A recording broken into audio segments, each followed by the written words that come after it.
Assalamu alaikum. Hope you are doing well. This is Milha Mubin Qureshi and you are watching my channel Learn with Milha. So today's topic is ठीक है। अब next हमारा जो topic है that is thermo regulation. ठीक है, thermo, अब ये वर्ड जो है दो वर्ड से मिलकर बना है, थर्मो एंड रेगुलेशन। थर्मो मतलब आपके पास किसके बारे में बात हो रही है, आपकी बॉडी में हीट के बारे में बात हो रही है। ठीक है, और रेगुलेशन क्या है, आपकी बॉडी के अंदर जो हीट है उसकी रेगुलेशन किस तरीके से हो रही है। Heat is a form of energy as you know. ठीक है, तो हीट हमेशा हाई से एनर्जी क्या करती है, हाई से लो की तरफ मूव करती है। इसी तरीके से आपकी बॉडी में हीट भी होती है। ठीक है, हाई से लो की तरफ मूव करती है। तो आपको अपनी बॉडी के अंदर सर्टेन अल्लाह ताला ने आपको मैकेनिज्म्स दिए जिसके जरिए आपकी बॉडी में जो हीट है उसको, या आपका जो टेम्परेचर है उसको बैलेंस किया जा सकता है या उसको रेगुलेट किया जा सकता है। क्यों रेगुलेट करना जरूरी है, क्योंकि जो हमारी बॉडी है वो किस तरीके से डिजाइंड है कि एक सर्टेन अमाउंट ऑफ टेम्परेचर के ऊपर ही बेटर परफॉर्म करती है। अदरवाइज टेम्परेचर लो हो या टेम्परेचर बहुत हाई हो, बॉडी के अंदर प्रॉब्लम्स होने लगते हैं, कॉम्प्लिकेशंस होना शुरू हो जाती हैं। ठीक है, बॉडी इवन दो सर्टेन टेम्परेचर्स के ऊपर सर्वाइव भी नहीं कर पाती। So thermoregulation is a homeostatic mechanism. ठीक, ये भी आपके पास होम्योस्टेसिस का एक कंपोनेंट है। ठीक, that keeps the body temperature of an organism up to suitable limits independent of external environmental temperature. अब आपने देखा होगा कि हमारे इर्द गिर्द जब हम सर्द इलाकों में रहते हैं या सर्दियां होती हैं तो उसमें आपकी अपनी बॉडी का टेम्परेचर क्या रहता है, आप थर्मोमीटर से कभी चेक करो, जो नॉर्मल टेम्परेचर है दैट इज 98.6 डिग्री फ़ारेनहाइट, आपकी बॉडी का वही टेम्परेचर होता है regardless of the temperature around your self, आपके बाहर जो है। तो ये किस तरीके से हो रहा है कि आपकी बॉडी का टेम्परेचर सेम है, बाहर का टेम्परेचर चेंज हो रहा है, क्योंकि हमने क्या पढ़ा है, हाई से लो की तरफ जाती है हीट, तो आपकी बॉडी की हीट भी कहाँ जानी चाहिए, बाहर की तरफ। तो बॉडी का टेम्परेचर अल्टीमेटली लो होना चाहिए, तो इससे ये मैकेनिज्म से बॉडी प्रोटेक्टेड होती है। ठीक है, it is all about keeping the stability of thermal energy expense in the body. ठीक है, कि बॉडी के अंदर जो थर्मल एनर्जी है उसको किस तरीके से इस्तेमाल करना है, इसके बारे में हमने पढ़ना है। ठीक है, this stability of temperature is necessary because if a person suffers with loss of body heat, that is hypothermia, in a very low external temperature, then this condition may lead to low metabolic activities, cardiac arrest, brain damage and even death. मैंने क्या कहा, आप बताया आपको कि ऐसा नहीं होता कि हमारी बॉडी का टेम्परेचर बहुत जैसे बाहर का टेम्परेचर बहुत लो हो गया तो आपकी बॉडी से एक्सेसिवली हीट बाहर निकल गई और फिर क्या होगा, आपकी बॉडी के अंदर अल्टीमेटली आपकी डेथ हो जाएगी due to several conditions like cardiac arrest, यानी दिल जो है काम नहीं करेगा। क्यों, क्योंकि आपकी बॉडी में हर चीज को एक सूटेबल टेम्परेचर चाहिए काम करने के लिए, आपके एंजाइम्स को एक सूटेबल टेम्परेचर चाहिए, आपको मसल्स को एक सूटेबल टाइप ऑफ एनर्जी चाहिए काम करने के लिए। ठीक है, सो ये आपने समझना है। हाइपोथर्मिया इज मींस आपके बॉडी के अंदर जो हीट है उसकी क्वांटिटी बहुत कम होती है।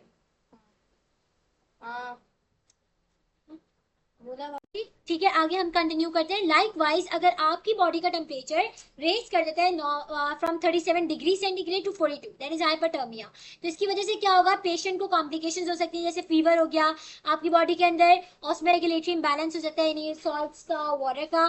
ठीक, और पेशेंट के अंदर आपके पास क्या क्या स्ट्रोक हो सकता है और डेथ भी हो सकती है इसकी वजह से। ठीक है, thank you.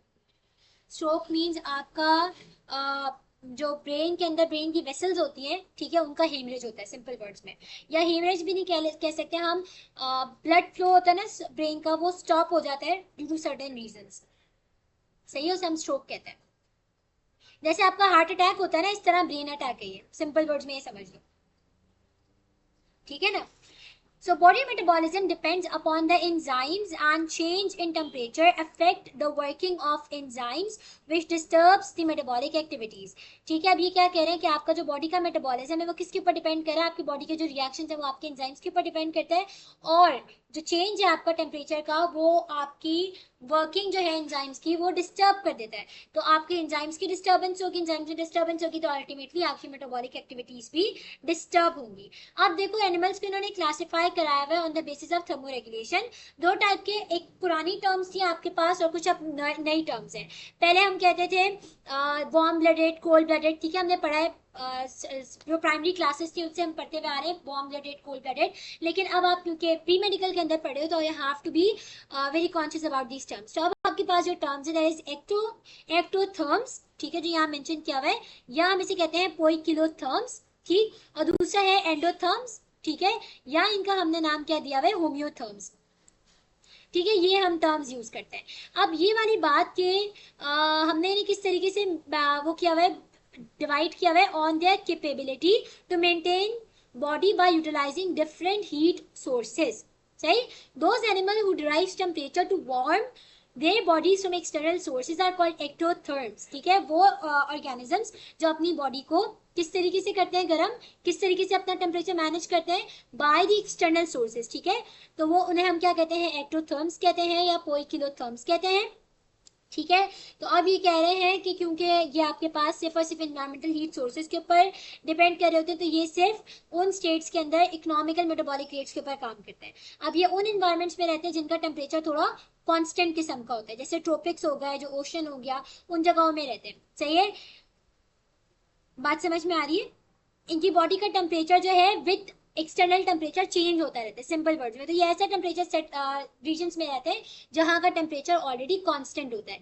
On the other hand जो आपके पास एंडोथर्म्स है, इनकी बॉडी के अंदर मैकेनिज्म होता है to generate their own heat, जब हम इन्हें एंडोथर्म्स कहते हैं। ठीक है, या इन्हें होम्योथर्म्स कहते हैं।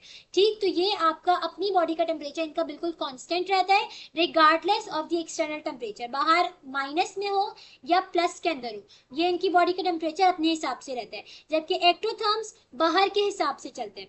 ठीक है, अब एक्टोथर्म्स में आपके पास कौन से ऑर्गेनिजम्स हैं, इन्वर्टिब्रेट्स हैं, फिशेज हैं, अम्फीबियंस हैं और रेप्टाइल्स हैं। ठीक है, जब ये आपने देखा होगा जो लिजर्ड होती है, जो छिपकली होती है, सर्दियों के दिनों में छुप जाती है और गर्मियों के दिनों में बाहर आ जाती है। सर्दियों के अंदर टेम्परेचर आपके बाहर कम होता है, तब ये बॉडी का अपना टेम्परेचर मैनेज नहीं कर पा रही होती, तो ये अंदर हाइड कर जाती है। इसी तरीके से आपके फ्रॉग्स हैं, तो फ्रॉग क्या करते हैं, फ्रॉग हाइबरनेट करते हैं सर्दियों के सीजन में, क्योंकि सर्दी उससे बर्दाश्त नहीं होती।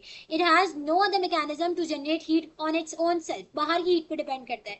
तो ये हाइबरनेट करता है, मिट्टी में छुप जाता है, अपने आप को छुपा लेता है ताकि इसका बॉडी टेम्परेचर बहुत ज्यादा गिरे नहीं और ये बॉडी इसकी सर्वाइव कर सके। ठीक है, सो अब आपके पास आ जाते हैं endotherms. These are the animals who maintain a constant internal body temperature, usually within a narrow range of temperature. They are called endotherms or homeotherms.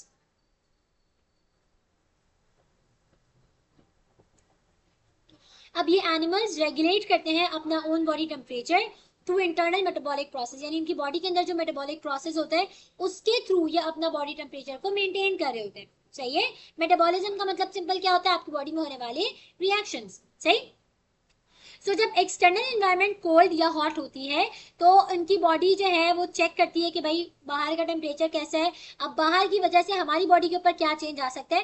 तो अब इनकी बॉडी क्या करती है, अंदर ऐसे मैकेनिज्म करती है ताकि बॉडी का टेम्परेचर कांस्टेंट रहे रिगार्डलेस ऑफ द बाहर का temperature.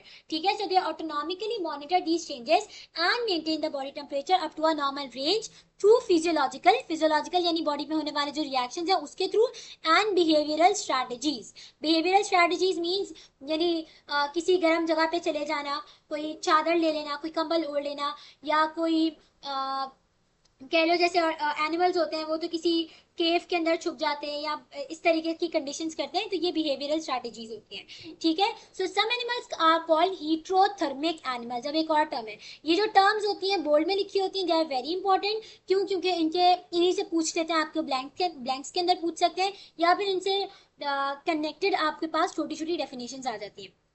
These animals can switch between homeotherms and endotherms. तो ये तो भाई इनके तो मजे हैं, कभी ये homeotherms होते हैं, कभी endotherms होते हैं। These changes in strategies typically occur on a daily basis or an annual basis. यानी ये तो रोजाना चेंज होती है। ठीक है, कभी होमियो कभी एंडो। ठीक है, या फिर ये एनुअल बेसिस के ऊपर, कभी एक साल कुछ कभी एक साल कुछ। These animals regulate body temperature usually as constant but allows body temperature to fluctuate with the environment. ठीक है, कभी कभार बॉडी के टेम्परेचर को सेम भी रखते हैं और कभी कभार चेंज भी होने देते हैं एनवायरमेंट के साथ।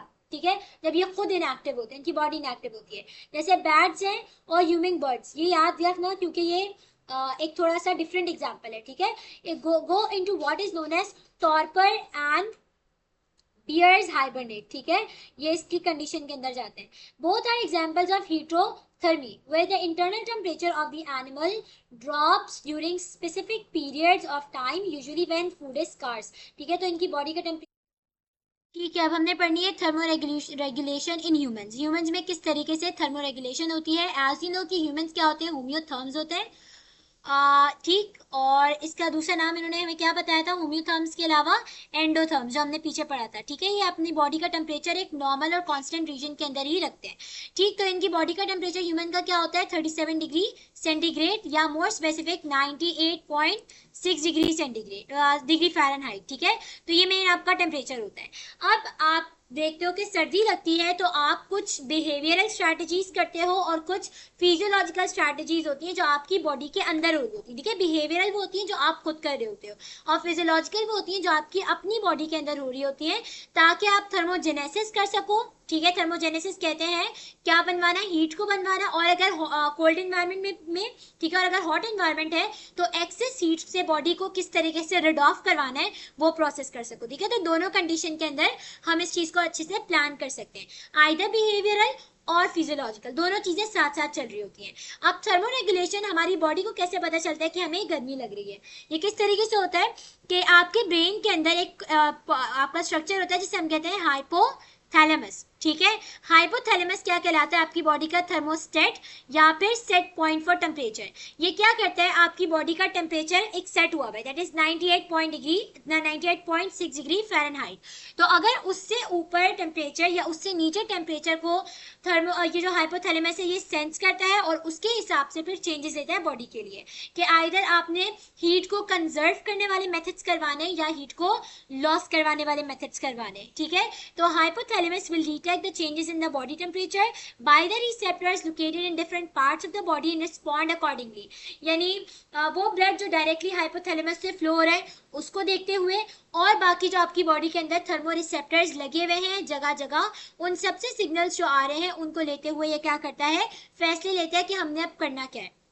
सही है, दो चीजें हो सकती हैं, एक आपकी बॉडी का टेम्परेचर लो हो रहा है, एक आपकी बॉडी का टेम्परेचर हाई हो रहा है। तो आपका अगर बॉडी का टेम्परेचर है तो आप लो हो रहा है तो आप क्या करते हो?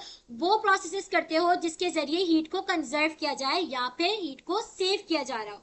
ठीक है, तो अब उसके अंदर क्या क्या है वो हम सब नीचे डिटेल से सारी चीजें पढ़ें। सही है, अब आ जाता है, अब ये डायग्राम जो है वो वेजो कंस्ट्रिक्शन और वेजो डायलेशन की दी हुई है। Could you see my screen? Annotation नजर आ रही है स्क्रीन पे? मार्किंग्स? ठीक है, अच्छा अब आ जाता है कि ये जो आपको डायग्राम दी हुई है वेजो कंस्ट्रिक्शन और वेजो डायलेशन की दी हुई है। वेजो मींस वेसल की बात हो रही है, कंस्ट्रिक्शन मीन नैरोइंग, और डायलेशन मींस ब्रॉडनिंग कह लो या फिर वाइडनिंग। ठीक है, डायलेट हो जाना, खुल जाना। अब ये किस तरीके से इंपॉर्टेंस रखता है? यहाँ पे इस डायग्राम में देखो कि जब यहाँ पे वेजो कंस्ट्रिक्शन है, ठीक है, जब ब्लड की जो वेसल्स है वो कंस्ट्रिक्ट हो जाएंगी, यहाँ पे इन्होंने कंस्ट्रिक्शन दिखाई हुई है, तो ब्लड सिर्फ यहाँ से गुजर रहा है। ठीक है, ये आपकी स्किन है और ये स्किन आपके बाहर के जो इन्वायरमेंट है उसके साथ कांटेक्ट में आ रही है। तो जितनी ज्यादा आपके पास ये इसके साथ कांटेक्ट में यहाँ जो ब्लड आ रहा है, जब ब्लड आएगा तो उतना ही ज्यादा क्या है चांसेस है हीट लॉस के।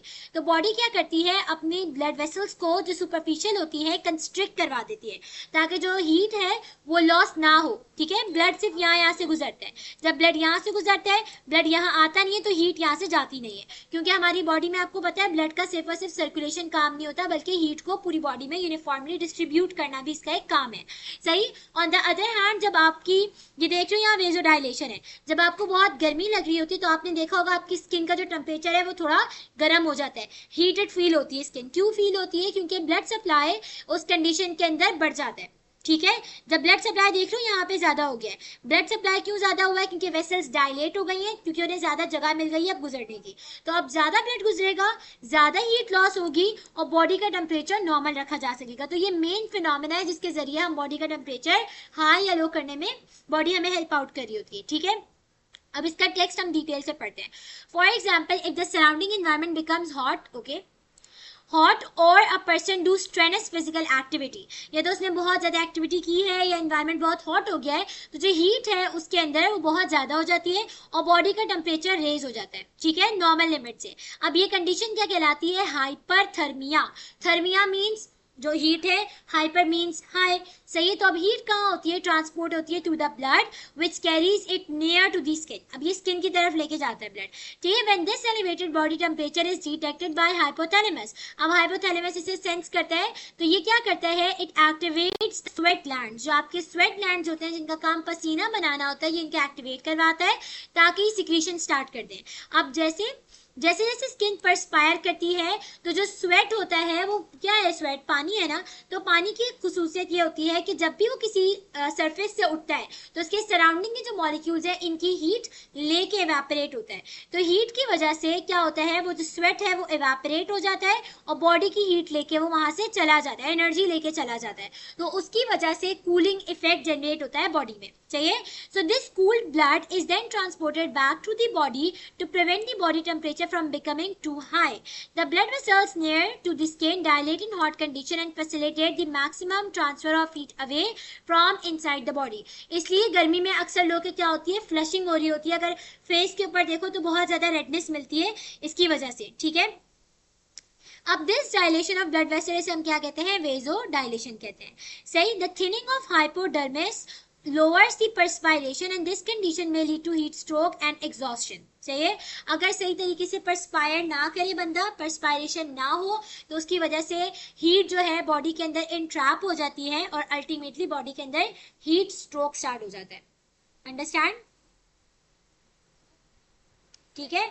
अब ह्यूमंस के अंदर आपके पास हीट ट्रांसफर और किस तरीके से हो सकती है, कंडक्शन के जरिए और कन्वेक्शन के जरिए। कंडक्शन और कन्वेक्शन क्या है, कंडक्शन एक ट्रांसफर, हीट ट्रांसफर का जरिए जिसमें क्या होती है, आपके पास फिजिकल इंटरेक्शन हो रही होती है, ठीक है, फिजिकल इंटरेक्शन के जरिए हीट ट्रांसफर हो रही होती है। जैसे कि आप गर्मी लगती है तो क्या करते हो, आप ठंडा पानी डाल लेते हो, ठीक है, या फिर जो प्रिकली हीट पाउडर होता है जिससे ठंडक का एहसास होता है, तो वो आप डाल रहे हो, तो ये क्या है, कंडक्शन का प्रोसेस है जिसमें आपको किसी भी फिजिकल प्रोसेस के जरिए क्या हो रही है, हीट ट्रांसफर हो रही है, चाहिए। कन्वेक्शन में आपके पास क्या होता है, ट्रांसफर हो रहा होता है हीट का बाय मूवमेंट ऑफ एयर और वाटर मॉलिक्यूल्स,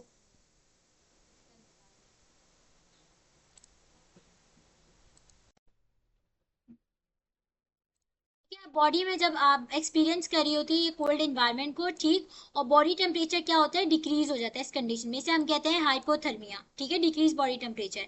अब इसे कंजर्व करने के लिए क्या करती है, ये परस्पायर करती है, ठीक है, परस्पिरेशन की वजह से ब्लड सप्लाई जो है, ब्लड वेसल्स रिड्यूस हो जाती है, इनका साइज कम हो जाता है, तो ब्लड सप्लाई भी वहां पे कम होता है, रिड्यूस हो जाएगा, और इस कंडीशन में आपके पास ये क्या कहलाएगी, वेजो कंस्ट्रिक्शन कहलाएगी, ठीक है। जो सबकुटेनियस फैट है ये थिक हो जाता है, सही। जब सर्दी लगती है तो आप देखते हो क्या करते हो, आप ब्लैंकेट वगैरह ऊपर से ले लेते हो, तो उसकी वजह से एक मोटी लेयर बन जाती है, इसी तरीके से आपकी स्किन के नीचे फैट होता है जिसे हम कहते हैं सबकुटेनियस फैट, तो ये थिक हो जाता है, उस कंडीशन के अंदर ये इंसुलेटिंग लेयर के तौर पे काम करते हैं, जैसे आप ब्लैंकेट लेते हो इस तरीके से, सही। हाइपोथर्मिया की वजह से आपने देखा होगा सर्दियों में शिवरिंग स्टार्ट हो जाती है, शिवरिंग में क्या होता है, मसल्स कॉन्ट्रैक्ट करते हैं, इनवॉलेंट्री यानी खुद ब खुद ही करते हैं, और इसकी वजह से हीट जनरेट होती है, आपकी बॉडी को वार्मथ प्रोवाइड करती है, सही। सो vasoconstriction caused by hypothermia induces renal dysfunction and cold diuresis due to decreased levels of ADH, सही।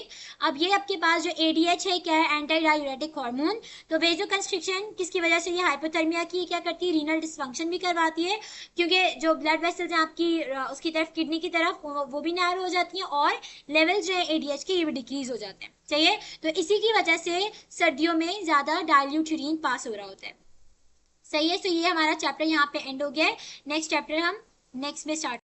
Thank you guys for watching this video. If you have any queries, go down to the comment section and comment, or you can text on Instagram as well. Thank you once again for watching this, and do like my channel, subscribe my channel, and share my videos with your friends and family.